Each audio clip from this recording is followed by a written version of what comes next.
Ang susunod na programa ay rated PG. Patnubay at gabay ng magulang ay kailangan sa mga batang manonood.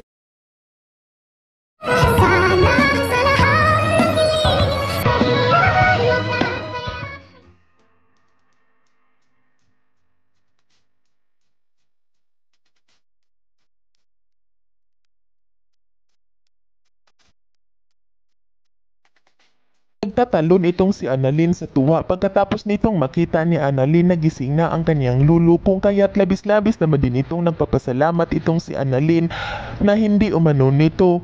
binigo sa kanyang hinihiling at pinagbigyan umano ito at magising na rin umano ang kanyang lulu, kung kaya't agad naman din itong kinausap ni Annalyn ang kanyang lulu at sinabihan nito ni Annalyn na tatawagan umano nito ni Annalyn ang kanyang ama at ang kanyang tita Giselle at ibabalita umano nito ni Annalyn na gising na ang kanyang lulu. At dito agad naman din itong yumango itong si Don Pipi, kung kaya't dali-dali naman din itong kinuha ni Annalyn ang kanyang cellphone at agad nitong tinawagan ni Annalyn ang kanyang ama, ngunit hindi nito nakontak ni Annalyn ang kanyang ama, kung kaya't agad naman din itong naisipan ni Annalyn na tawagan ang kanyang tita Giselle at nang sagutin nito ni Giselle ay agad naman din itong nagsalita itong si Annalyn na good news umano ang sasabihin ni Annalyn sa kanyang tita Giselle, kung kaya't natutuwa naman din itong si Giselle at agad naman din itong tinanong ni Giselle kung ano umano ang good news na sasabihin ni Annalyn sa kanya at dito agad naman din itong sinabi ni Annalyn sa kanyang tita Giselle nagising na umano ang kanyang lulu,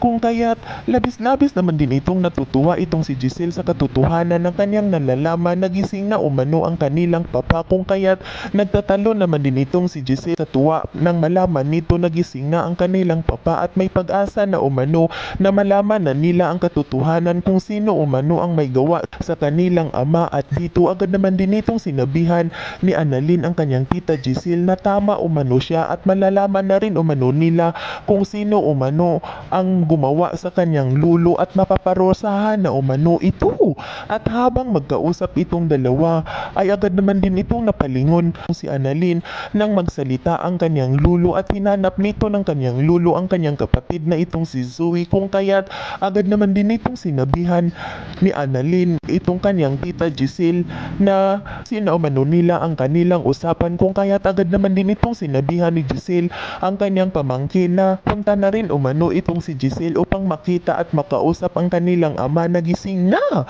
Yan ay ating aabangan sa susunod pa na pangyayari sa kaganapang ito ng Abot Kamay na Pangarap. Huwag mong kalimutang isubscribe at i-hit ang notification bell ng aking channel.